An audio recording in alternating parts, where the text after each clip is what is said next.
चलिए सेशन करते हैं स्टार्ट। जैसा कि आप सभी को पता है कि प्रीवियस 2 लेक्चर्स में जो 20 मार्क्स की क्लासेस थी उसका हम मतलब कंटिन्यू करेंगे। और आज के इस वीडियो में हम समझने वाले एमएस एक्सेल के बारे में। तो जितना हमने वर्ड में पढ़ा है उसको साथ में लेके जाएंगे, छोड़ के नहीं जाएंगे, क्योंकि चीजें कुछ मैच करेंगी। तो मैच और डिफरेंस दोनों पे काम करेंगे और काफी इंपोर्टेंट है।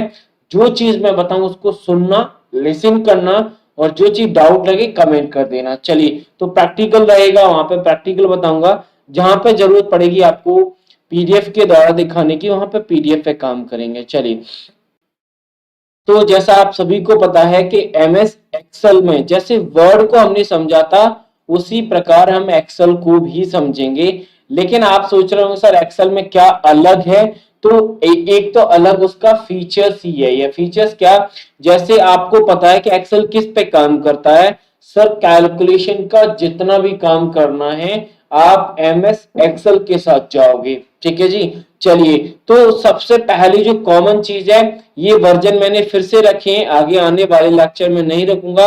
वर्जन आप याद रखना, वर्जन कभी भी कौन सा भी पूछा जा सकता आपके एग्जाम में, लेकिन सारे आपको याद नहीं करने, बस एक बार पढ़ के आंखों से निकाल देना है। देन उसके बाद जब ऑप्शन आएंगे, ऑप्शन बड़ी शांति से पढ़ना, डेफिनेटली क्वेश्चन हो जाएगा। दूसरा जो पॉइंट था, यानी एमएस एक्सेल के फाइल एक्सटेंशन, जैसे वर्ड के पढ़े थे वैसे ही हमें एक्सेल के फाइल एक्सटेंशन पता होना जरूरी है। तो पहला डिफॉल्ट की बात आती है। डिफॉल्ट एक्सएलएस होता है। प्रीवियस वर्जन जो हमारे 2003 तक, अगर 2007 और लेटेस्ट वर्जन की बात करोगे तो सब में डॉट एक्सएलएस एक्स आता है। ये जो एक्स होता है लास्ट में ध्यान रखना, कभी भी पूछा जा सकता है, अभी नहीं पूछा गया। यानी ये जो एक्स होता है वो एक्सएमएल डॉक्यूमेंट को डिफाइन करता है। अब मेरा क्वेश्चन आपसे ये है कि एक्सएमएल फुल फॉर्म, यानी एक्सएमएल का फुल फॉर्म क्या होता है? क्विकली कमेंट बॉक्स में लिख दीजिए। मैं बढ़ता हूं आगे। लास्ट है हमारा एक्सएलएस टी, यानी जो टेम्पलेट्स फाइल होती है। टी मतलब टेम्पलेट्स, चाहे वर्ड के साथ आए, चाहे एक्सेल के साथ आए, चाहे पावर पॉइंट के साथ आए। टी एम आया, एम मतलब मैक्रो होता है। यस, यहाँ पे देखो टी एम लगा है, टी के साथ तो टेम्पलेट्स का मैक्रो। एक्सएलएस एम लगा है तो एक्सएलएस एफ का macro. Binary, B for binary और डब्ल्यू फॉर वर्कबुक। ये कुछ ऐसे एक्सटेंशन है जो पॉपुलर है, आपको याद रखने हैं। क्विकली लिख दीजिए सर वर्ड की पीडीएफ होती है, बाकी तो फुल फॉर्म पूछ रहा हूं मैं। अब बात आती है इंटरफेस की, जो कि सबसे ज्यादा जरूरी हो जाता है, क्योंकि बिना इंटरफेस के आप इस टॉपिक को कंप्लीट नहीं कर सकते। इंटरफेस समझना जरूरी है। जैसे वर्ड का इंटरफेस था वैसे ही हमारे एक्सेल का है, बस अलग क्या है? ये हमारा सबसे टॉप पर टाइटल बार था, यहां पर बुक बनाता है। हो सकता है आपको थोड़ा सा दिख रहा हो, अभी मैं दिखा दूंगा, टेंशन ना लें, अभी मैं दिखा भी दूंगा। तो एक मिनट दिखा ही देता हूं, नहीं तो आप कहोगे सर दिख नहीं रहा है।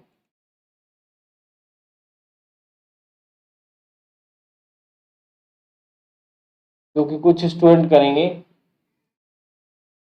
एक्सएमएल। यस यस, ठीक है जी नीरज जी, बिल्कुल करेक्ट है। बाकी स्टूडेंट बता दीजिए, बाकी स्टूडेंट। हाँ जी, फुल फॉर्म जितना मैं पूछूं उतना जवाब देते जाओगे तो सही रहेगा भाई, नहीं तो फिर वही होगा कि रटने वाले तोते वाली कहानी हो जाएगी, वो नहीं करना हमें। ठीक है, चलिए, तो ये मैं आपके सामने जो इंटरफेस है उसे दिखा देता हूं जिससे आपको क्लियरली दिखेगा। चलिए, ये वर्ड की ये इंटरफेस है। अगर मैं इंटरफेस की बात करूं, जैसे यहाँ पे आपको दिख रहा होगा सबसे टॉप पर क्या है? सबसे टॉप पर फाइल का नाम है, बुक वन होता है डिफॉल्ट रूप से। ये आपका क्विक एक्सेस टूल बार है, quick quick access tool bar, ध्यान रखना इस चीज का। आई थिंक आपको पता होगा, पॉपुलर डिफॉल्ट रूप से 3 कमांड देखी जाती, काफी वर्जन में ज्यादा भी है, तो कभी पूछ लिया जाए तो यहां से आप आंसर लगा लोगे। यस, ये सेकंड पार्ट जो आता है वो आता है हमारा रिबन का, जिसमें ग्रुप कमांड और हमारे टैब, यानी टैब के अंदर ग्रुप और कमांड्स होती हैं। ये हमने वर्ड में देखा था, लेकिन वर्ड के जैसे नीचे जाते थे हमें रूरल लाइन मिलती थी, फिर वर्किंग एरिया मिलता था। यहाँ पर रूरल लाइन ना होते, यहाँ पे सबसे लेफ्ट में, यहाँ रिबन के जस्ट नीचे ये है हमारा क्या सर, ये है नेम बॉक्स। ठीक है जी, पहले लिख लो, मैं आपको डिफाइन कर दूंगा क्या होता है।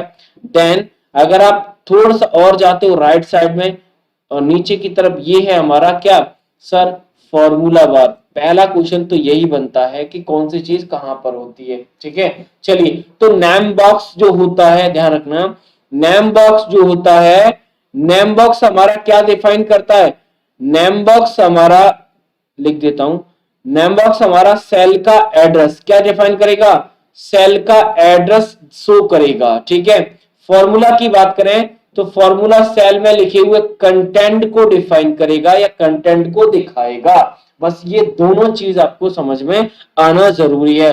फिर थोड़ा सा और नीचे जाओगे, फिर आपको क्या मिलेगा, वर्किंग एरिया मिलता है। वर्किंग एरिया जिसे हम सीट बोलते हैं, सबसे लास्ट में स्टेटस बार होता है जिसमें नंबर ऑफ रेडी कौन सा है और आपके जो जूम है वो सारे जूम सब कुछ दिखता है। ठीक है, और सीट के, ये सीट के टैब होते हैं, ये सीट टैब होते हैं, ध्यान रखना इस चीज का। इन टैब्स को आप मूव करा सकते हैं, रीनेम कर सकते हैं, डिलीट कर सकते हैं, ऐड कर सकते हैं, सब कुछ कर सकते हैं। और इस प्लस के आइकॉन से नंबर ऑफ सीट को ऐड किया जा सकता है। ये वर्किंग एरिया है कुछ। चलिए आगे जाते हैं, तो जैसे ही आप आगे जाओगे, अब इस वर्किंग एरिया को हमें समझना पड़ेगा। वर्किंग एरिया पर एक मतलब बेसिक रूप से क्वेश्चन बन ही जाता है।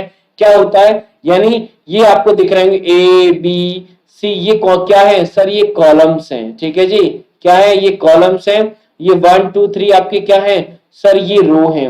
रो हमारी कैसी डायरेक्शन है सर, हॉरिजॉन्टल है। कॉलम की कैसी डायरेक्शन है सर, वर्टिकल है। ठीक है, ध्यान रखना इस चीज का। और सेल का जो एड्रेस होता है, लिखा भी आपके नेम बॉक्स में, यहाँ पर अगर आप देख पा रहे हो, नेम बॉक्स में लिखा भी है सेल का एड्रेस, अगर आप देख पा रहे हो। मैं जूम करा देता हूँ, जूम से आपको और दिख जाएगा।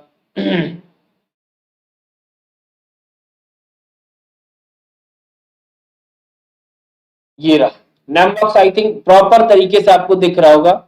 ये हमारा नेम बॉक्स है। नेम बॉक्स में सेल का एड्रेस भी दिख रहा है। कौन सी सेल है सर, J9 है। J9 यानी सेल का एड्रेस। एक क्वेश्चन यहां से बन गया, सेल का एड्रेस कॉलम और रो से मिलके बनता है। किससे, कॉलम और रो का अगर हम दोनों का नाम रख दें तो सेल का एड्रेस डिफाइन हो जाता है। नंबर ऑफ सेल निकालने के लिए, किसी सेल रेंज में नंबर ऑफ सेल निकालने के लिए हमें नंबर ऑफ कॉलम निकालने होते हैं कि उस सेल में नंबर ऑफ कॉलम कितने हैं।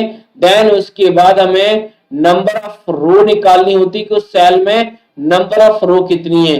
दोनों का मल्टीप्लाई कर दो, आपकी नंबर ऑफ सेल डिफाइन हो जाती है। ये नंबर ऑफ सेल निकालना है किसी सेल रेंज में। ठीक है, चलिए डिफाइन हो गया, आगे बढ़े। चलिए अब वर्किंग एरिया की बात आ गई।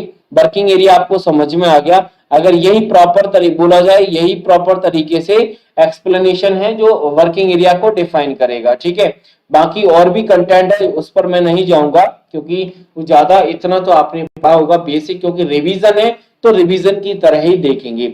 चलिए अब बात ही आती है, इंटरफेस को हमने प्रॉपर तरीके से समझ लिया, कौन सी चीज कहां पे होती है। बाकी स्क्रॉल तो आप सभी को पता है, स्क्रॉल एक वर्टिकल में होता है, एक हॉरिजॉन्टल में होता है। अब जैसे हमने वर्ड में पढ़ा था उसी प्रकार से हम आते हैं टैब्स पर, क्योंकि सारी कहानी एनी टैब से। और एक बात ध्यान रखना, अभी तक जितने भी क्वेश्चन देखे गए आपके एग्जाम में, सारे देखे गए हैं एमएस वर्ड के टैब से, लेकिन एक्सेल के टैब से भी एग्जाम में क्वेश्चन आते हैं। उन्हें कैसे करोगे, तो उन्हें करने के लिए आपको जैसे वर्ड के टैब पढ़े वैसे ही हमें एक्सेल के टैब पढ़ने पड़ेंगे।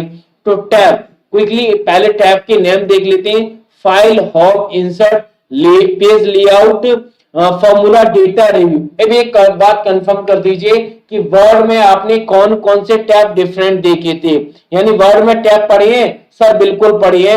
तो कौन कौन से टैब हैं जो वर्ड में अलग हैं, क्विकली कमेंट बॉक्स में लिख दीजिए फास्ट तरीके से। यानी वर्ड में कौन से टैब हैं जो एक्सेल से मैच नहीं कर रहे थे। फाइल था सर, बिल्कुल था। होम था सर, बिल्कुल था। इंसर्ट था सर, बिल्कुल था।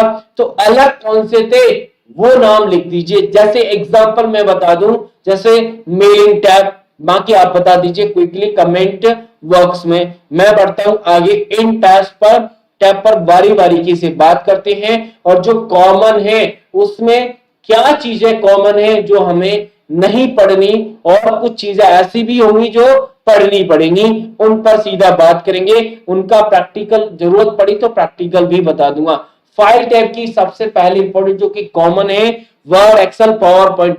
वर्ड में पढ़ लिया तो ना तो एक्सेल में पढ़ना, ना ही आपको पावर पॉइंट में पढ़ना। अगर पढ़ लिया तो क्वेश्चन चाहे तो वर्ड का है, चाहे एक्सेल का है, चाहे पावर पॉइंट का है, आप कर जाओगे। सिर्फ आपको कमांड, जो आपका प्रिंट कमांड है, उस पर थोड़ा सा एक्स्ट्रा काम करना पड़ेगा पर्टिकुलर सॉफ्टवेयर के साथ। क्योंकि जब प्रिंटिंग करते हैं तो प्रिंटिंग में जैसे सीट करने का कुछ प्रिंटिंग के मेथड अलग होते हैं, स्लाइड में प्रिंट करने कुछ मेथड अलग होते हैं। सर रेफरेंसेस आ गया, रेफरेंसेस और मेलिंग। यस डॉली जी, मैं अच्छा आपने एक्सेल का लिख दिया, अच्छा अच्छी बात है, वेल डन, बहुत अच्छे। चलिए आगे बढ़ते हैं। लास्ट क्वेश्चन है हमारा होम फाइल टैब कंप्लीट हो गया। लास्ट टैब है होम टैब। मैंने दोनों टैब रखे हैं जिससे आप प्रॉपर तरीके से समराइज और एनालाइज कर पाओ कि एक्चुअली में हो क्या रहा था वर्ड और एक्सेल के साथ।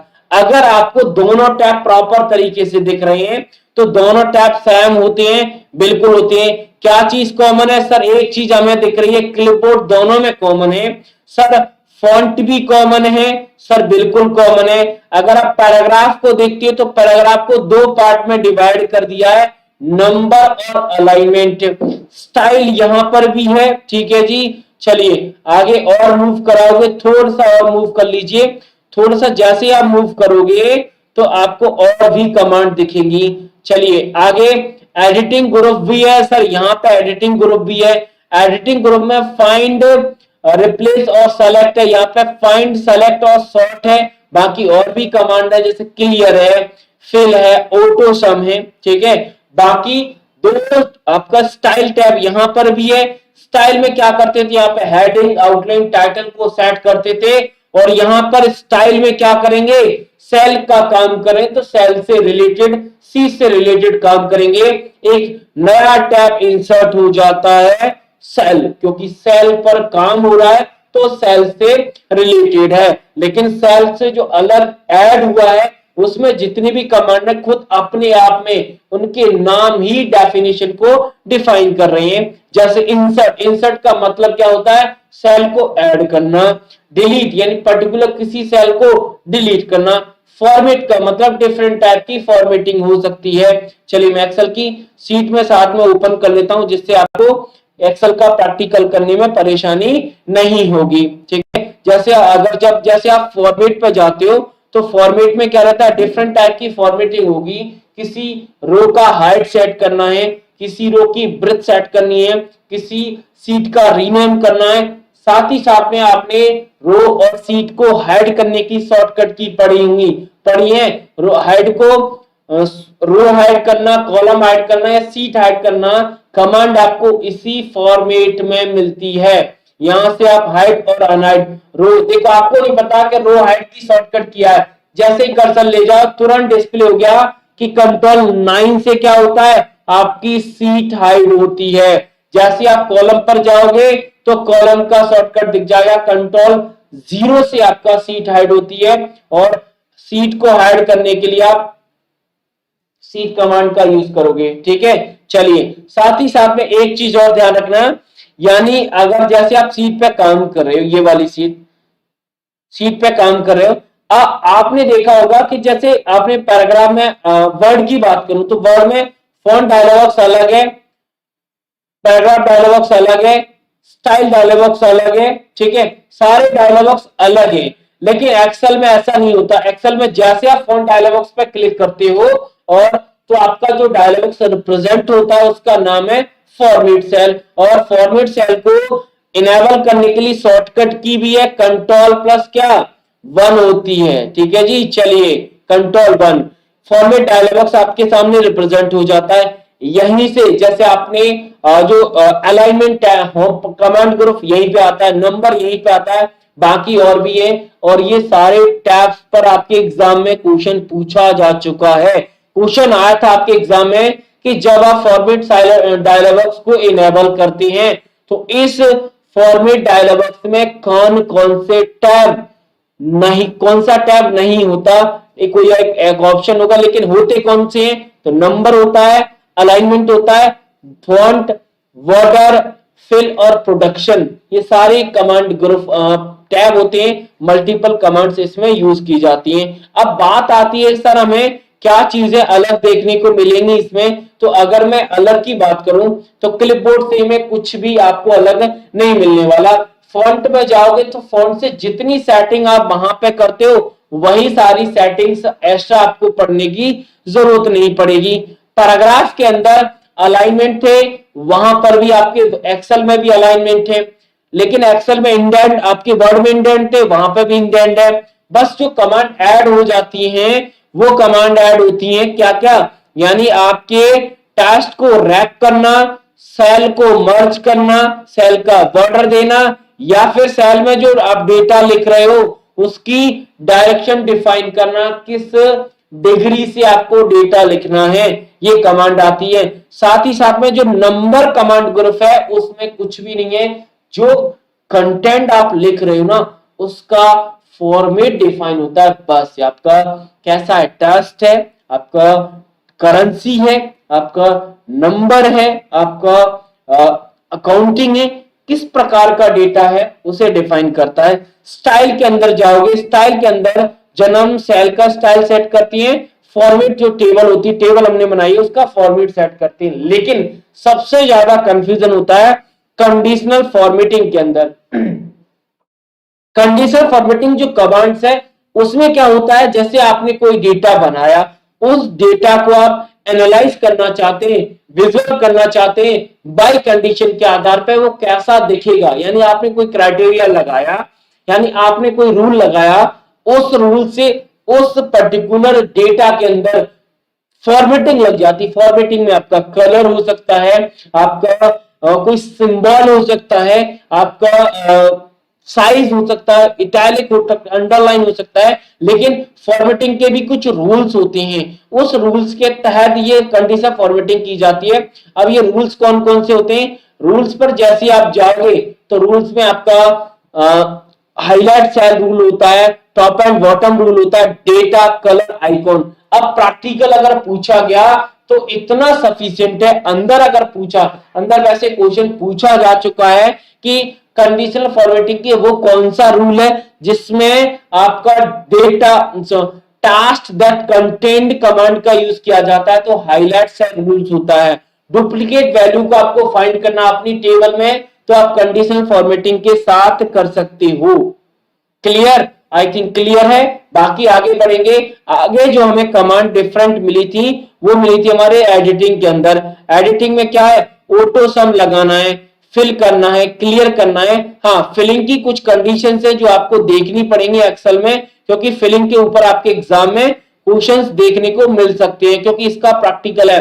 फिलिंग में क्या होता है, आपको एक सीरीज फिल करनी है, आपको फ्लैश फिल करना है अप साइड या लेफ्ट साइड, जैसे भी फिल करना है वहां पे आप फिल करा सकते हो। क्लियर, चलिए अब बात आती, इतना तो कंडीशन था, लेकिन आपको एक चीज होम टैब में और पढ़नी पड़ेगी, वो है paste special. Paste special Word Excel में पढ़ना जरूरी होता है। पेस्ट तो आपने किया होगा सिंपल, लेकिन पेस्ट स्पेशल में कंडीशन के आधार पर पेस्ट किया जाता है, यानी क्राइटेरिया के आधार पर आप कर सकते हो। कंडीशन जब आप पेस्ट स्पेशल का यूज करते हैं तो मल्टीपल कंडीशन आपके सामने रिप्रेजेंट होती हैं। वो कंडीशन क्या क्या हो सकती हैं, आपने इस फॉर्मेट को कंट्रोल सी किया और पेस्ट स्पेशल पे गए, पेस्ट स्पेशल डायलॉग्स आपके सामने रिप्रेजेंट हो गया। फॉर्मेटिंग क्या होगी, आपने किसी सेल का कॉपी किया, उसका फॉर्मूला पेस्ट करना ओनली, उसकी वैल्यू पेस्ट करना ओनली, उसका फॉर्मेट पेस्ट करना, उसका कमेंट पेस्ट करना, उसका वैलिडेशन पेस्ट करना, लेकिन ये सारे टर्म आपको कहीं ना कहीं आगे सुनने में मिल जाएंगे।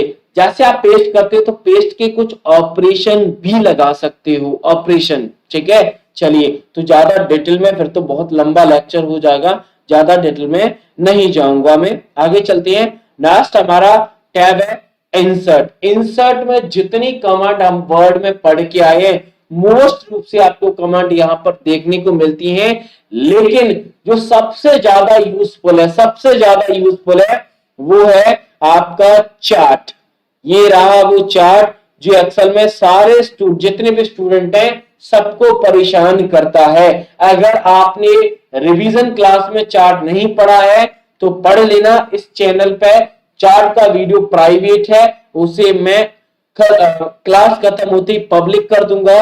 और आपका जो भी आप वैसे आप जिनके पास पेड है तो उनको कोई दिक्कत नहीं है, उनके पास ऑलरेडी पढ़ा हुआ है। और जिन्होंने चार्ट अभी तक नहीं पढ़ा है पढ़ लीजिएगा। साथ ही साथ में चार्ट के मैंने लगभग लगभग 120 क्वेश्चन आपको प्रैक्टिकल कराए, तो चार्ट आप पढ़ के आना। चार्ट के क्वेश्चंस मैं जल्दी ही आपको कराऊंगा, जिससे आपको पता चल जाएगा चार्ट आपने पढ़ा है कि नहीं पढ़ा। ठीक है, चलिए नेक्स्ट आपका है आप पाइवेट टेबल। पिवट टेबल में क्या होता है, सिंपल आपको एक टर्म ध्यान रखना है, क्योंकि इसका जो क्वेश्चन आता है या तो इजी आएगा या आएगा टफ की कैटेगरी में। टफ की कैटेगरी के लिए आपको पाइवेट टेबल का प्रैक्टिकल करना पड़ेगा। जब तक प्रैक्टिकल नहीं करोगे तब तक आप नहीं कर सकते।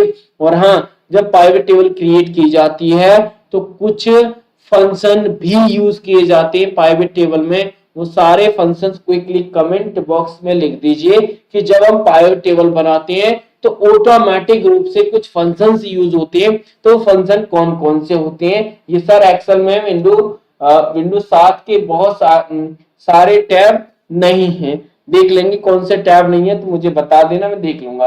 अभी आपको इनको बेस बनाते हुए स्टडी करना है। चलिए, जब आप चार्ट पढ़ते हो तो चार्ट में छोटा चार्ट भी पढ़ते हैं जिसे हम स्पार्क लाइन बोलते हैं। स्पार्क लाइन, ठीक है, जो किसी रो किसी कॉलम का बना सकते हो। 3 टाइप से स्पार्क लाइन बनाते हैं, लाइन, कॉलम और विन और लॉस। ध्यान रखना, स्पार्क लाइन बनाने की जो 3 टाइप्स होते हैं।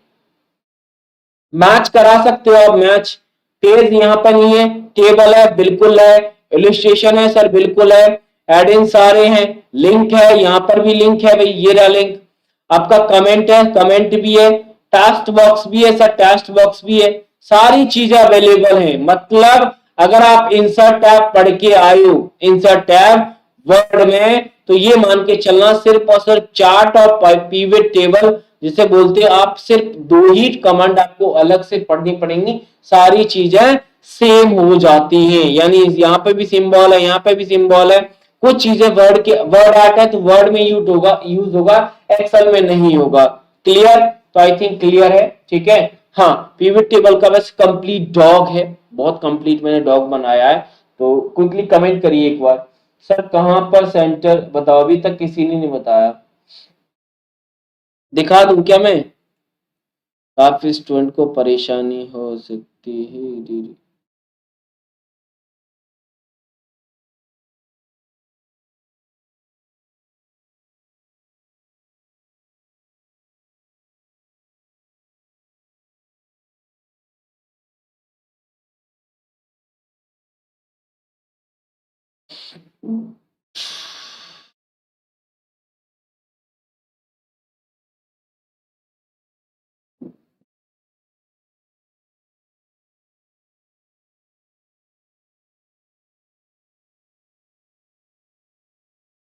कौन कौन से फंक्शन आते हैं पता है आपको कि नहीं पता?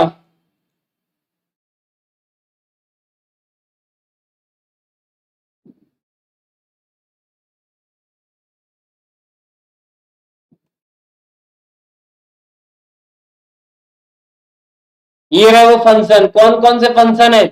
सम, count, average, max, min, product, ये सारे फंक्शन है। बस सम काउंट याद रखोगे ना, सम काउंट और एवरेज 3 याद रखोगे, 3 से काम हो जाएगा आपका। ज्यादा आपको याद नहीं रखना, सिर्फ 3 रखनी है, 3 से काम हो जाएगा। आगे बढ़ते हैं। आगे हमारा नेक्स्ट टैब है, नेक्स्ट टैब है पेज लेआउट। पेज लेआउट को मैच करिएगा बहुत ध्यान से, काफी चीजें आपको सेम मिलने वाली हैं। ठीक है, पेज लेआउट टैब में जैसे आप जाते हो तो पेज लेआउट टैब में पहला मिलता है आपको थीम, पेज सेटअप और आपका सीट के ऑप्शन, अरेंज। जब आपने वर्ड पढ़ा है वर्ड, तो वर्ड को अगर आपने ध्यान से पढ़ा होगा तो वर्ड में एक चीज आपको देखने को मिली थी, वो थी जैसे आपने वर्ड देखा, वर्ड में एक चीज design, design tab, page layout. Design में क्या था, थीम था। पेज लेआउट में पेज सेटअप, पैराग्राफ और अरेंज था। पैराग्राफ यहाँ पे होता नहीं है, तो ऑप्शन क्या होंगे, ऑप्शन हमारे ऑटोमेटिक यही निकल के आएंगे। तो ऑप्शन कौन से आएंगे, यानी थीम डिजाइन टैब का आ गया, पेज सेटअप पेज लेआउट आ गया। अब पेज सेटअप अगर आप ध्यान से देखेंगे, पेज सेटअप में आपको दिखाता हूं, थोड़ा सा छोटा करना पड़ेगा, अदरवाइज छोटा करना पड़ेगा। एक सेकंड, छोटा करने की जरूरत नहीं है, जस्ट वेट, मैं आपको दिखाई देता हूं क्योंकि कुछ चीजें हैं।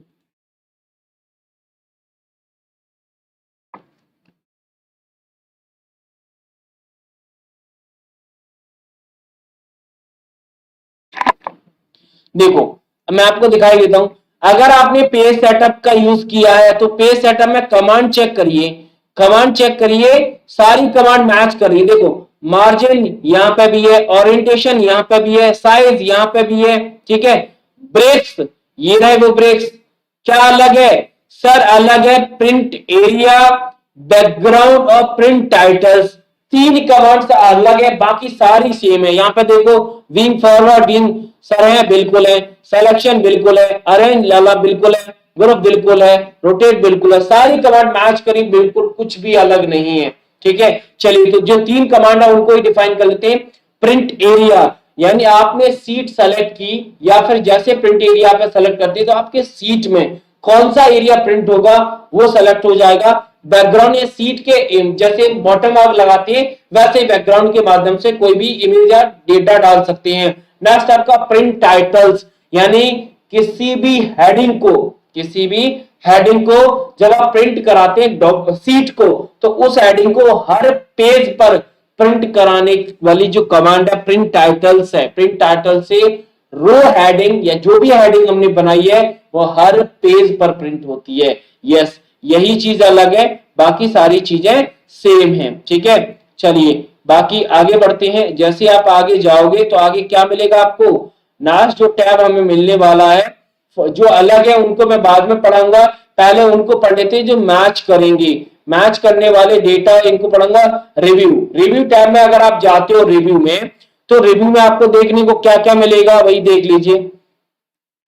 प्रूफिंग सर बिल्कुल है, लैंग्वेज सर बिल्कुल है, कमेंट सर बिल्कुल है, ट्रैकिंग यहां पर भी चेंजेस है, ट्रैक चेंज यहां पर भी है, और बाकी जैसे कंपेयर, कंपेयर कमांड यहाँ पे प्रोसीड को प्रोडक्ट करना, बुक को प्रोडक्ट करना, शेयर करना, बुक को शेयर यहीं से होगा। बस कमांड सारी सेम है, कुछ भी अलग नहीं है, ध्यान रखना इस चीज का, ठीक है जी। चलिए क्लियर, कोई परेशानी, कोई परेशानी नहीं, ठीक है। चलो कुछ भी अलग नहीं है, सीट को प्रोडक्ट करना है पासवर्ड देना, वर्कबुक को प्रोडक्ट करना है पासवर्ड देना, ट्रैक चेंज यहीं पर मिलेगा। यहाँ पे वर्ड में जब कैश चाहिए, कुछ भी अलग नहीं है, सामने रखोगे तो ज्यादा चीजें क्लियर होती हैं। अदरवाइज व्यू जो कि लास्ट टैब है हमारा, इसमें क्या क्या चीजें मैच करी हुई देख लीजिए।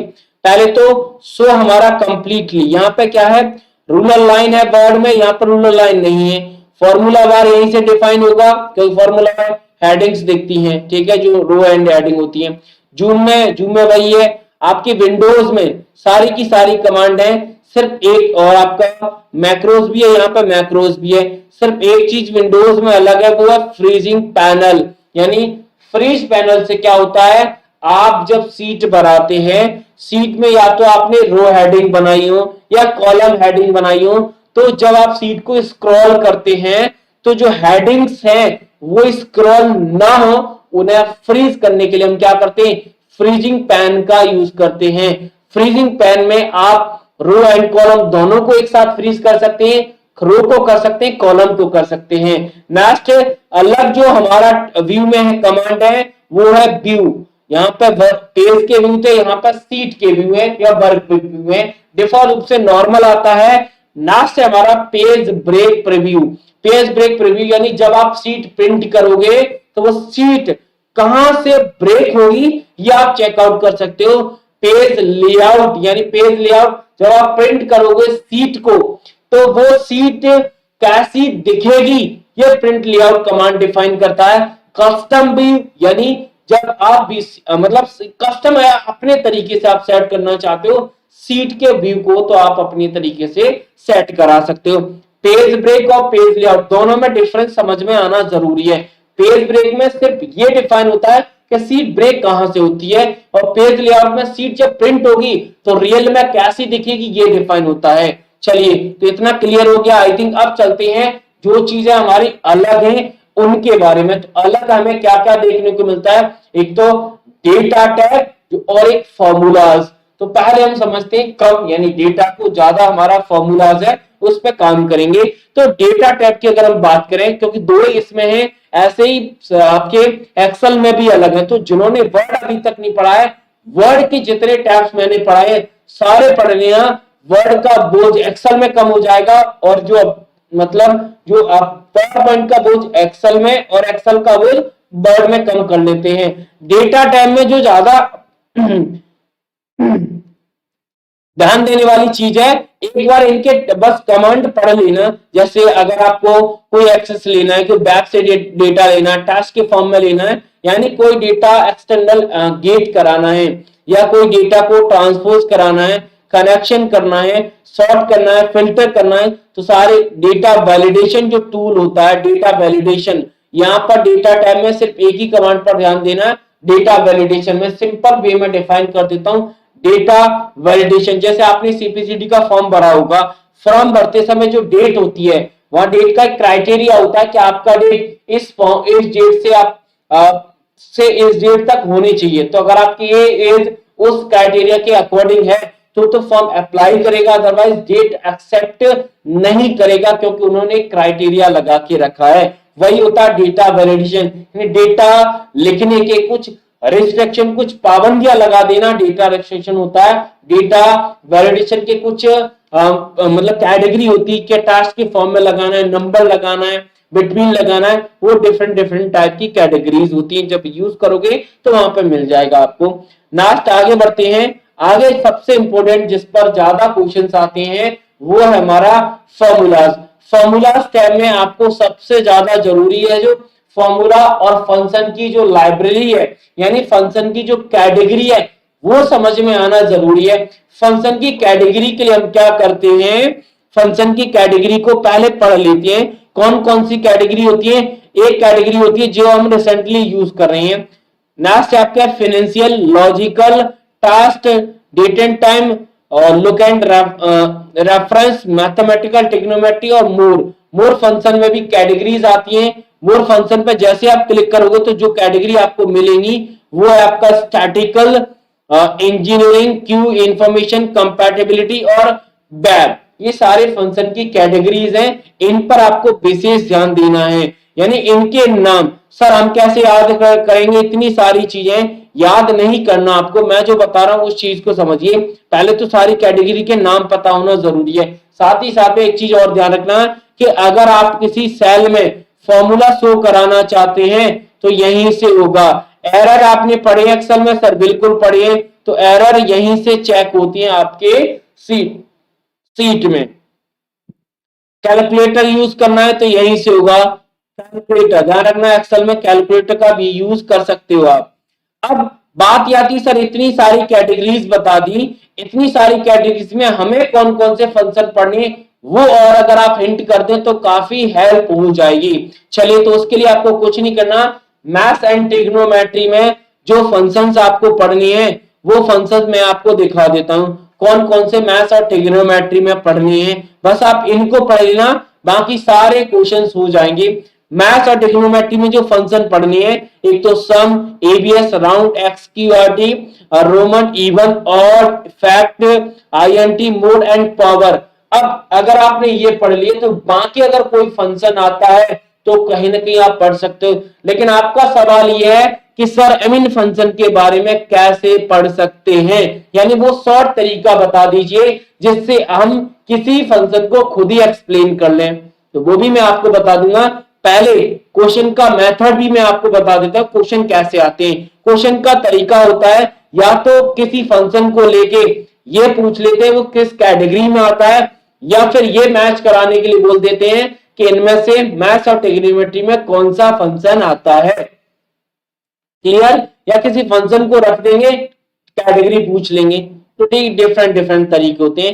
नेक्स्ट आपका टेस्ट कैटेगरी में आपको lower, upper, left and right, date and time बात करें, date, day, month, now, today, time और ईयर, ठीक है।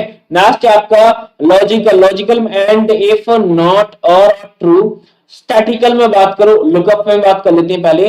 लुकअप में lookup, B lookup, H lookup और ट्रांसपोज फंक्शन का यूज करते हैं रो डेटा लिखा, रो डेटा को कॉलम डेटा में कन्वर्ट करने के। आपने कोई टेबल बनाई, उसमें रो को आपने हेडिंग बना दिया गलती से, आप चाहते हैं कि हेडिंग जो बनाई है उसे आप कॉलम में कन्वर्ट कर दे, तो ट्रांसपोज का यूज किया जाता है। इस कमांड का यूज हम पेस्ट स्पेशल डायलॉग से भी कर सकते हैं। स्टैटिकल में आपको एवरेज, मैक्स, मिन और काउंट सबसे ज्यादा पूछे, काउंट भी पूछा जाता है।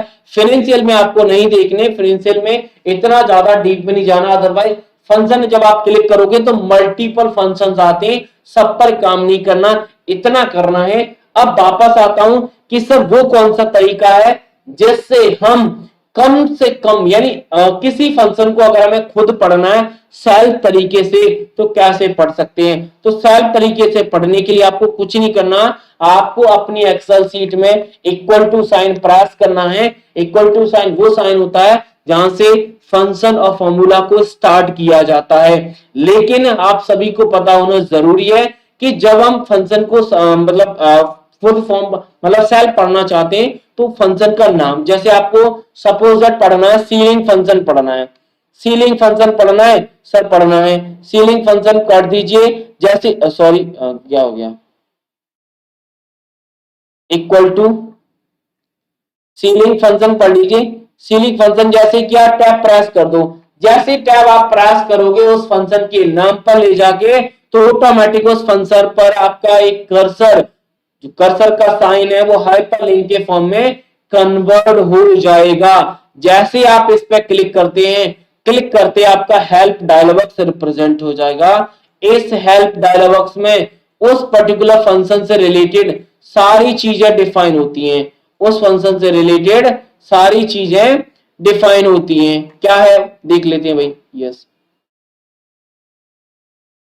ये रही भाई। अब पढ़ना क्या है, पहला इस फंक्शन का यूज क्या है, दूसरा इसका सिंटैक्स क्या है, उसके कुछ रिमार्क है, ज्यादा समझना तो एग्जांपल भी दिए, हर चीज अवेलेबल होती है, बस आपको आना चाहिए कि आप कैसे निकालोगे। अब आपने देखा होगा कि जब आप सीट का यूज कर रहे हैं तो आपके कर्सर का साइन डिफरेंट डिफरेंट फॉर्मेट में यूज हो रहा है, डिफरेंट डिफरेंट फॉर्मेट में, ये देखो डिफरेंट डिफरेंट साइन यूज हो रहे हैं। तो ये सारे फंक्शन आपको पता हो, जैसे अभी प्लस का साइन है, इसका मतलब क्या है, अभी आप राइट कॉर्नर पे ले जाते हैं तो इस ब्लैक वाले साइन का यूज क्या है, ठीक है। साथ ही साथ में जो एक्सेल में सिंबल्स हैं, सारे सिंबल्स देख लेना, चाहते हो वो डॉलर हो, इक्वल टू हो, स्ट्राइक हो या फिर आपका कॉलन हो, सारे है जो सारे सिंबल पता होना जरूरी है, ठीक है। एक्सेल का चार्ट सिर्फ और सिर्फ जब भी, हाँ एक पॉइंट मैं बताने वाला था, उस पॉइंट को अपनी डायरी में आप लिख लेना।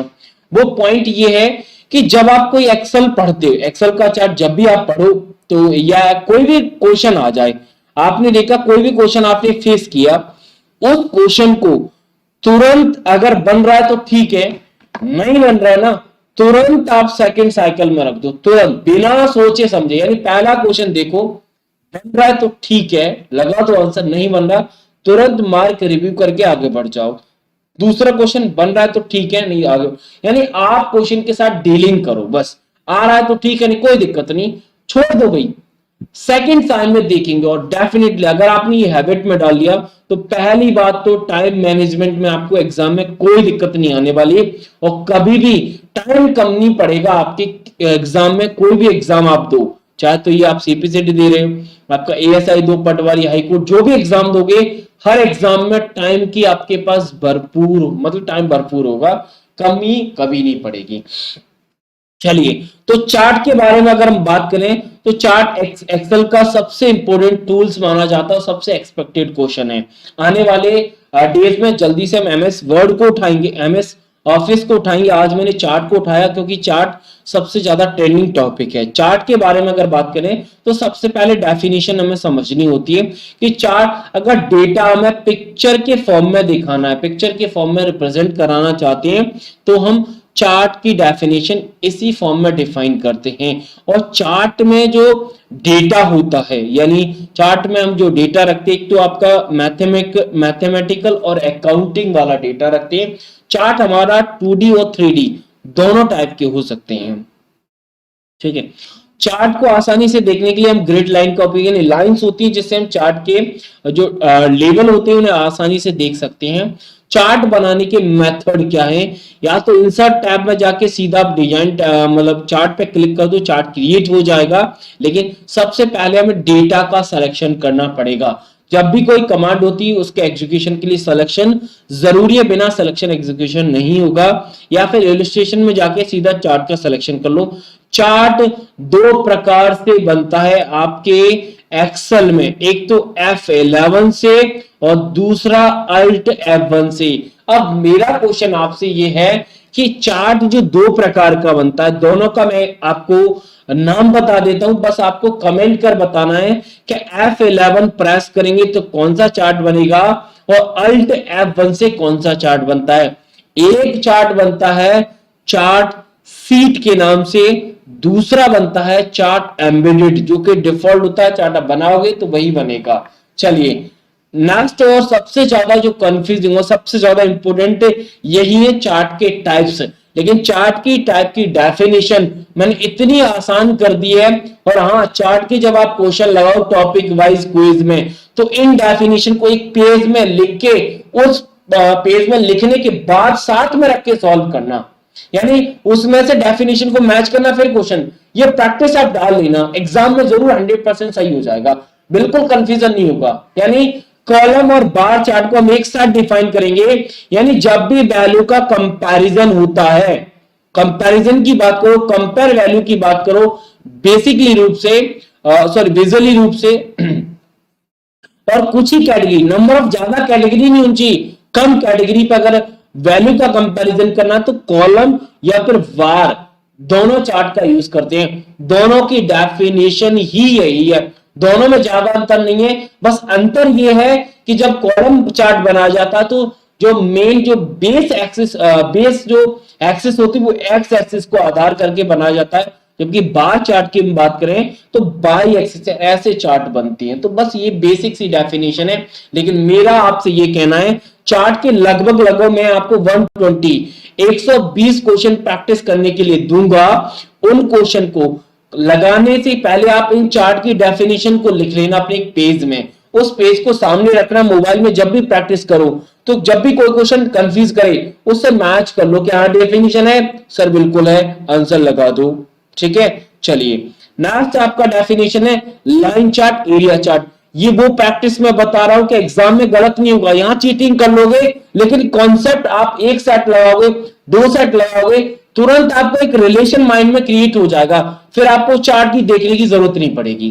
काम ही तो करना है, पीएचडी नहीं करनी, सिर्फ हमें काम करना है। चलिए लाइन और एरिया, लाइन और एरिया के बारे में सिंपल सी डेफिनेशन है। जब भी हम ट्रेंड की बात करते हैं, समय के साथ बदलाव की बात करते हैं, चेंजेस की बात करते हैं, वहां पर लाइन और एरिया चार्ट बनाते हैं। और एरिया चार्ट जब भी दिखाना है तो समय के साथ ट्रेंडिंग को ही दिखाता है। नेक्स्ट आपका पाई और डाउट नट। पाई और डाउट नट का यूज हम करते हैं हमेशा होल या परसेंटेज, यानी टोटल का कुछ पार्ट, पूरे का कुछ पार्ट, परसेंटेज का कुछ परसेंटेज, ध्यान रखना। और हमेशा ऐसे सर्कल फॉर्म में डिफाइन होता है पाई चार्ट। राडार और सरफेस, और ये जो आपको पीडीएफ दिख रहा है, इस पीडीएफ को अगर हम मतलब यूज करते तो यहाँ पे अगर इस पीडीएफ को अच्छे से बनाना है तो पैजिनेशन टैब का हम यूज कर लेते, तो ये ऑटोमेटिक पेज ब्रेक से बिफोर से हमारा क्या हो जाता, ये टर्म आगे चला जाता, जो कि पढ़नी है नहीं। किसी भी डॉक्यूमेंट को पढ़ने के लिए फॉर्मेशन अगर हमें बनाना है तो पैजिनेशन की 4 कमांड्स हैं जो वर्ड में पढ़ेंगे उसका यूज करते हैं। तो कहीं ना कहीं ये पहला हमारा जो हेडिंग है आराम से यहाँ पे चला जाता है, जो कि आसान होता है इस पर्टिकुलर पेज को पढ़ने के लिए, रीडिंग में अच्छा दिखाता है। राडार और सरफेस की अगर हम बात करें तो राडार हमेशा टू मतलब ये कंबाइन करता है, दो वैल्यू को कंबाइंड करता है, दो सेट ऑफ मतलब सेट ऑफ डेटा की टू वैल्यू के बीच में, दो वैल्यू के बीच में, ठीक है। कंपेयर करता है सर्वाइवल डेटा, बहुत सारी डेटा सीरीज है उनके बीच में कंपैरिजन को डिफाइन करेगा राडार और सरफेस। ध्यान रखना मिनिमम कैटेगरीज हो तो हम बार और एरिया का, बार और कॉलम का यूज करते हैं। स्कैडर, स्कैडर को हम एक्स बाई चार्ट भी बोलते हैं, बबल चार्ट। इनमें यानी सेट ऑफ वैल्यू के बीच में आपको रिलेशन डिफाइन करना है, किसके बीच में, सेट ऑफ वैल्यूज के बीच में। तो रिलेशन के लिए हम एक्सिस के एक्स चार्ट का, एक्स वाई चार्ट का या फिर स्कैडर या बबल चार्ट का यूज करते हैं। स्टॉक और वाटरफॉल, यानी स्टॉक प्राइस में, स्टॉक मार्केट में दो चार्ट बेसिक रूप से यूज करते हैं। मेन होता है स्टॉक चार्ट, दूसरा वाटरफॉल, ठीक है। चलिए स्टैटिक चार्ट, स्टैटिक यानी स्टैटिकल डेटा अगर आपको एनालाइज करना है, आपका कोई डेटा है स्टैटिकली फॉर्म में एनालाइज करना है तो स्टैटिक डेटा चार्ट होगा। सिंपल, बाकी सारे सिंपल से।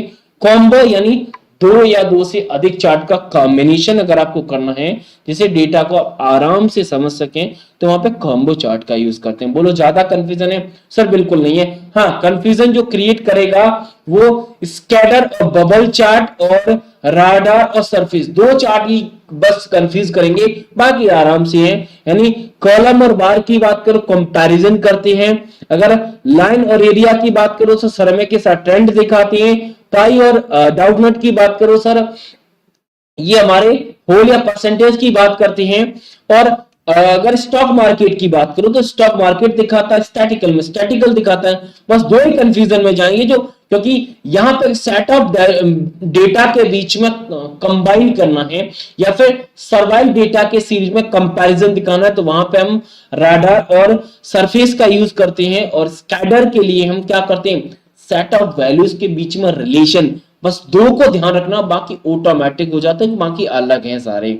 यस, अब चार्ट के कुछ ऐसे टर्म्स हैं जिन पे, जैसे हमने कल प्रिंटर के टर्म्स पढ़ते वैसे ही चार्ट के कुछ ऐसे टर्म्स हैं जिनका एग्जाम में डायरेक्ट रिलेशन आपको देखने को मिलेगा। चलिए पहला जो टर्म है एस पाई चार्ट।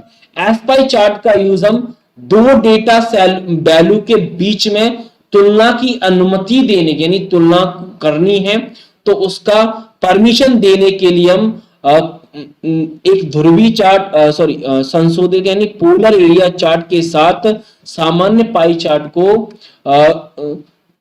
सुपरमाइज या फिर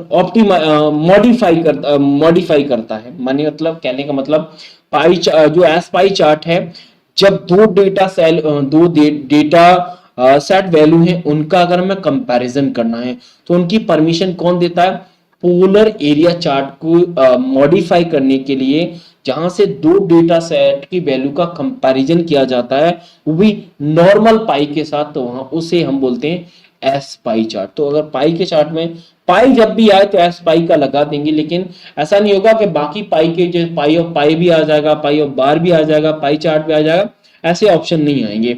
चलिए एक्सप्लोड और एक्सपेंड, यानी एक्सप्लोड जैसा कि आप सभी को पता है कि यानी किसी एक, जैसे एक्सप्लोड का मतलब, एक्सपेंड का मतलब यानी जैसे पाई का, आपने पाई को तोड़ दिया तो पाई का जो एक स्लाइस हो गया, एक पार्ट हो गया, उसे एक्सप्लोड या एक्सपेंड के नाम से जानते हो, यानी अलग कर देना पाई के एक स्लाइस को। पाई ऑफ पाई या फिर बार ऑफ पाई, दोनों तरीके एक जैसे हैं, लेकिन पाई के अंदर भी पाई, जैसे जब आपने कोई पाई चार्ट बनाया उसकी एक स्लाइस के अंदर और भी मल्टीपल पार्ट्स है, मल्टीपल रेशोज है, तो वहां पे पाई ऑफ पाई भी बन जाता है। 12 पाई भी ऐसे ही बना सकते हैं, नहीं एक स्मॉल पाई के जो स्लाइसेस हैं उनके अंदर भी कुछ पार्ट्स और कुछ डेटा इसको डिफाइन करेंगे। इसके लिए समझने के लिए आपको क्या करना है, एक्सेल में जाना है, पाई चार्ट जैसे क्रिएट करोगे फिर पाई की कैटेगरी आप देखोगे तो वहां पे डाउट नॉट, पाई ऑफ पाई, 12 पाई, सब कुछ आपको दिखेगा। यानी पाई के अंदर जो स्लाइस है उसका बार बना सकते हैं, उसका पाई भी बना सकते हैं, ठीक है। सर आपने मॉक टेस्ट नहीं डाला, देखो क्या कह रही हैं, मतलब अभी मॉक टेस्ट का सॉल्यूशन मैं सब कुछ बता के आया हूं, मैं 1-1.5 घंटे चिल्ला के आया हूं और क्वेश्चन अभी भी वही है, ठीक है। तो क्या करें, मैं कुछ नहीं कर सकता। ग्रुप और बार, ग्रुप और बार यानी मल्टीपल बार। और ग्रुप कब बनाया जाता है, दो या दो से अधिक, यानी दो या दो से अधिक बार चार्ट को जब हम एक कैटेगरी में डिफाइन कर दें तो वहां पे ग्रुप और बार बन जाता है। यस, राडार चार्ट पढ़ा है सर, बिल्कुल पढ़ा है। यानी डेटा जो सीरीज होती है उनके बीच में कंपेयर या फिर कॉम्बिनेशन को डिफाइन करता है। राडार को हम स्पाइडर, बैग और पोलर चार्ट भी बोला जाता है। चारों नाम याद रखना। यस, यही वो चीज है, टू डेटा सीरीज को या दो से अधिक डेटा सीरीज को टू डायमेंशनल डिफाइन करना है राडार के लिए। स्पार्क लाइन छोटा या टिनी चार्ट होता है, यानी सिंगल कॉलम और सिंगल रो का अगर चार्ट डिफाइन करना तो स्पार्क लाइन के द्वारा करते हैं। स्पेलन लाइन एरिया यानी क्वांटिटेटिव डेटा को अगर डिजाइन करना है तो वहां पे हम स्प्लेन लाइन एरिया का यूज करते हैं। लास्ट आपका ड्रॉप डाउन, ये सारे वो टर्म्स हैं जो एक्सेल जब आप चार्ट बनाते हो तो चार्ट में यूज होते हैं। ड्रॉप लाइन क्या होता है? ड्रॉप लाइन वो सटीक बिंदु होता है जहां पर एक्सिस लाइन काटती है, जो हमारी एक्स एक्सिस की लाइन होती है, यानी ड्रॉप डाउन जो लाइन होती है, मतलब सटीक तरीके से जो पॉइंट बात करें वहां पे एक्सेस इंटरसेक्ट करती है उस पर्टिकुलर एक्सिस लाइन को, तो वहां पे ड्रॉप डाउन लाइन बोलते हैं। लाइन चार्ट विथ मार्कर यानी इंडिविजुअल डेटा वैल्यू, यानी कि जब आप कोई चार्ट बनाते हो तो individual data set of value होती है, उसे हम लाइन विथ मार्कर, यानी जब डेटा वैल्यू लिखी जाती है तो जो मार्कर लगा रहता है उसे हम लाइन विथ मार्कर बोलते हैं। प्लॉट एरिया एक रेक्टेंगल एरिया होता है जहां पर डेटा श्रृंखला और डेटा मार्कर दोनों वैल्यूज रखी जाती हैं। अभी अब मैं चार्ट में दिखाऊंगा आपको। चार्ट एरिया जहां पर चार्ट के सारे एलिमेंट दिखते हैं। अभी टर्म समझना, मैं आपको सारी चीजें भी दिखाऊंगा। पोलर एरिया जो पाई होता है, पाई के लिए हम पोलर एरिया का यूज करते हैं। ये रहा, ये वो पूरा पोलर एरिया होगा, स्लाइसेस में कन्वर्ट हो गया, स्लाइसेस में, ठीक है, ये पोलर एरिया होगा। यस, नेक्स्ट आपका चार्ट विजार्ड का मतलब होता है ये चार्ट का डेटा मार्क का कलेक्शन होता है और हॉरिजॉन्टल एक्सिस में जो डेटा सीरीज लिखी जाती है उसे चार्ट विजार्ड बोलते हैं। डेटा सोर्स यानी इसमें वो सेटिंग्स होती है जिसमें चार्ट के आइटम्स, चार्ट के स्प्रेडशीट के आइटम या अन्य प्रकार के आइटम को प्रदर्शित कैसे करना है, वो डेटा सोर्स, यानी डेटा हमने कहां से लिया उस पर्टिकुलर चार्ट को रिप्रेजेंट करने के लिए, वो होता है डेटा सोर्स। चार्ट स्टाइल यानी चार्ट का स्टाइल क्या है, कलर क्या है, स्कीम क्या है, ये अगर हमें सेट करना है तो चार्ट के स्टाइल कमांड्स के अंदर करते हैं। नेक्स्ट आपका चार्ट फिल्टर यानी वो एडिट पॉइंट है जहां से डेटा पॉइंट के नाम और डेटा पॉइंट दोनों को चार्ट में डिफाइन किया जाता है। चार्ट एलिमेंट जैसे चार्ट का टाइटल आपको कहां रखना है तो वो चार्ट एलिमेंट में भी आ जाता है। और चार्ट एलिमेंट में और भी, जैसे चार्ट का एक्सिस क्या है, चार्ट का टाइटल, एक्सिस हम दो यूज करते हैं, हॉरिजॉन्टल वर्टिकल। हॉरिजॉन्टल हमारा एक्स एक्सिस होता है, वर्टिकल हमारा वाई एक्सिस होता है। अगर हम एक्सिस टाइटल की बात करते हैं, यानी चार्ट का जो एक्सिस टाइटल है, यानी हॉरिजॉन्टल में क्या लिया हमने और वर्टिकल में क्या लिया, वो चार्ट टाइटल को, एक्सिस टाइटल को डिफाइन करता है। यानी एक्स एक्सिस की वैल्यू क्या है, दूसरी वाई एक्सिस की वैल्यू क्या है। चार्ट का टाइटल यानी चार्ट में जो चार्ट का जो नाम होता है, यानी चार्ट में मेन रूप से किसके बारे में लिखा है, सबसे टॉप, या इसका पोजीशन कहीं पे भी लग सकते हैं, नहीं सबसे टॉप पर आता है हर चार्ट के ऊपर। चार्ट लेवल यानी चार्ट की जो डेटा सोर्स होते हैं वहां पर हर चार्ट की लेवल फॉर्म में दिखाई देता है, चार्ट के सबसे ऊपर लिखा रहता है। डेटा टेबल यानी डेटा किस टेबल, किस सोर्स से लिया, किस रेंज से लिया है, वो डेटा टेबल होती है। एरर या टी सेफ में होता है जो कि आपकी चार्ट की कितनी त्रुटि है, कितनी गलतियां हैं उन्हें डिफाइन करता है। यानी अब पूछ लिया जाए कि चार्ट में अगर एरर को डिफाइन करना है तो कौन सा टर्म है, तो एरर बार होगा, एरर बार से डिफाइन किया जाता है। साथ में बस ये ठीक है। ग्रिड लाइन आप सभी को पता है, ग्रिड लाइन प्लॉट एरिया में जो एक्सेस डिफाइन करती है। ग्रिड लाइन ऐसे बीच में लाइनें डली होती हैं जो कि ग्रिड लाइन के डिफाइन करते हैं। लीजेंड सबसे इंपॉर्टेंट टर्म है और आपको एग्जाम में जरूर देखने को मिल जाएगा, या जब प्रैक्टिस करोगे तब आपको दिख जाएगा।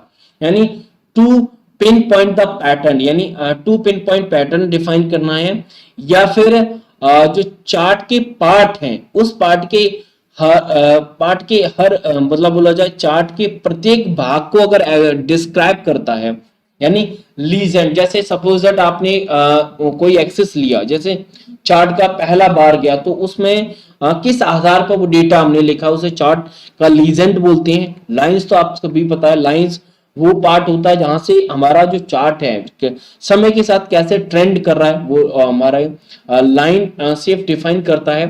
साथ ही साथ में अगर हम लाइन और कर्व की बात करें, ट्रेंडिंग लाइन काफी दिखाओ, समय के साथ जो लाइन परिवर्तित होती है उसे हम ट्रेंडिंग लाइन बोलते हैं, जहां पर सीरीज और ट्रेंड दोनों पॉइंट को डिफाइन किया जाता है। अब आप पूछ रहे होंगे सर ये इतनी सारी चीजें आपने बता दी, इनको दिखा तो दो। तो दिखाने के लिए मैं आपको थोड़ा सा इस एक्सेस को कर देता हूं जूम। जूम करेंगे तो आपको ज्यादा चीजें क्लियर आएंगी। चलिए अब मैं यहाँ पे दिखाता हूं, देखो एक्सिस, ये आपको फिगर प्रॉपर तरीके, एक्सिस में क्या होता है, एक्सिस में ये एक्स एक्सिस, ये बाई एक्सिस, ठीक है। एक्सिस के टाइटल यानी एक्सिस के नीचे ये एक्स एक्सिस का टाइटल, ये बाई एक्सिस का टाइटल। चार्ट का टाइटल यहाँ पे लिखा रहता है, जब चार्ट बनाते हो तो ये चार्ट का टाइटल हो गया, ठीक है।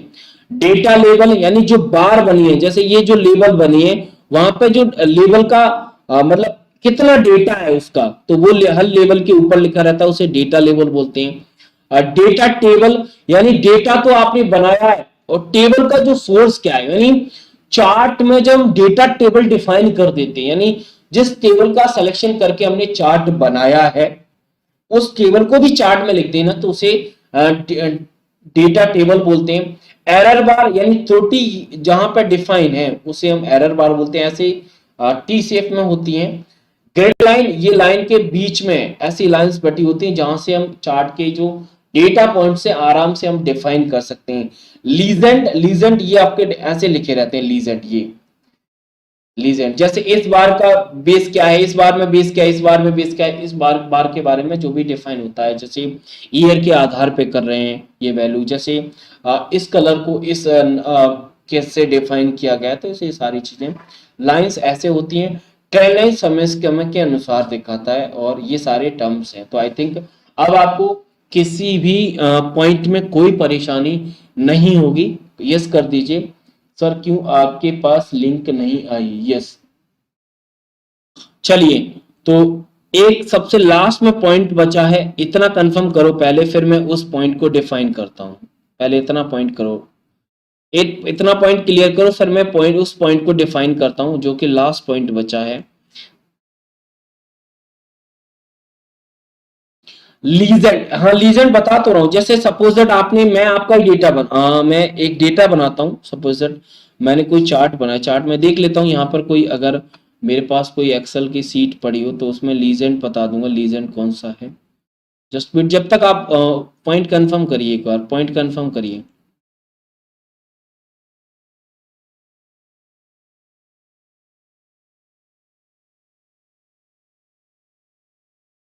पॉइंट कंफर्म कर दीजिए।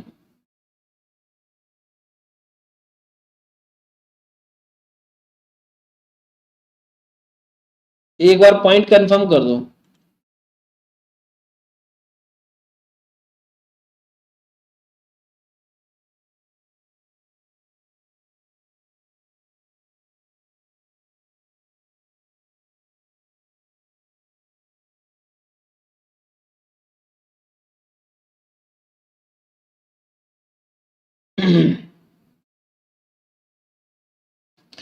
Sir trend chart repeat one more, trend का मतलब देखो, ट्रेंड चार्ट का मतलब होता है समय के साथ जो परिवर्तन होता है, यानी आपने चार्ट तो बना दिया लेकिन एक ऐसी लाइन डालनी है जो समय के साथ, यानी कौन से समय में कितना बढ़ा कितना घटा वो ट्रेंड दिखाई।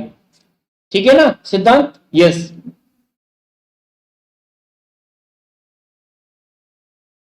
चलिए अब मैं आपका जो आप पूछना चाह रहे हैं वो सब मैं आपको दिखा देता हूं, सारी चीजें डिफाइन कर देता हूं, टेंशन मत लो, सारी चीज डिफाइन कर देता हूं। थोड़ा सा देखिएगा कम, थोड़ा सा ये आपको सीट दिख रही है, ठीक है, ये सीट दिख रही है। अब ये टेबल है, मैं सीधा चार्ट बनाता हूं, मैंने इसका चार्ट बनाया। आप सबसे पहले तो डेटा का सिलेक्शन करना पड़ेगा, तभी आपका चार्ट बनेगा, अदरवाइज नहीं बनेगा। इंसर्ट में जाओ, जो भी आपको टाइप लेना है, मैं सीधा डिफॉल्ट रूप से जो हमारा चार्ट आता है, डिफॉल्ट रूप से तो कॉलम चार्ट आता है, मैं कॉलम का ही ले लेता हूं, कॉलम चार्ट दिस, ये या ठीक है। अब देखो, आई थिंक प्रॉपर दिख रहा होगा। अब पूछो भाई क्या पूछना है, अब पूछो भाई क्या पूछना है। मैं दिखाता हूं भाई क्या क्या है, वो सारी चीजें पता चल जाएंगी। देखो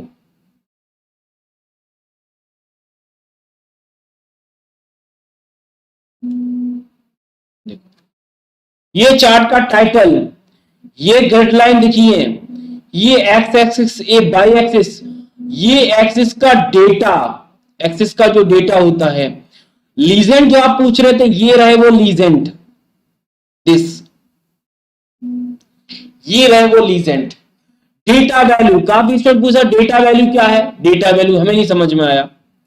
डेटा वैल्यू समझ, ये प्लस पॉइंट है ना, इस पॉइंट से यहां से चार्ट के एलिमेंट, चार्ट के एलिमेंट सबसे ज्यादा जरूरी है, और चार्ट के एलिमेंट जरूर देख लेना, कोई भी एलिमेंट हो। यस, कैसे देखोगे, चार्ट आपने बना लिया, यहां पे जैसे एक्सिस, एक्सिस एलिमेंट है, आप एक्सिस एलिमेंट को अभी इनेबल है, डिसेबल कर दो, तो ऑटोमेटिक आपको दिख जाएगी कौन से एलिमेंट डिसेबल और इनेबल हो रहे हैं। समझ में आया? यानी आपको नहीं पता कौन सा एनिमल क्या काम कर रहा है, नहीं पता, तो आप क्या करोगे, सिंपल तरीके से जो चार्ट एलिमेंट प्लस का साइन है उस पर क्लिक कर लीजिए।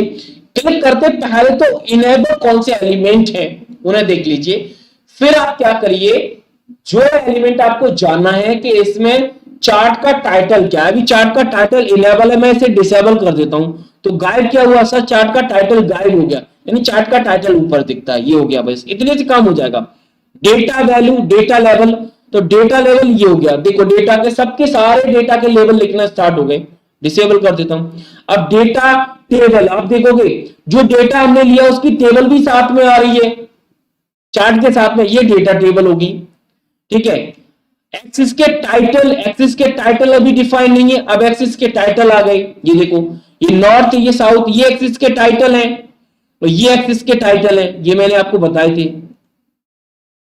फिर आ गया जैसे ट्रेंड लाइन, काफी जो बच्चा ट्रेंड लाइन क्या है, ये देखो, ट्रेंड लाइन किस पे डालनी है, 2014 से कहां से डालनी है, तो 2014 से डाल दो, ये देखो ट्रेंड लाइन डल गई सिर्फ 2014 में।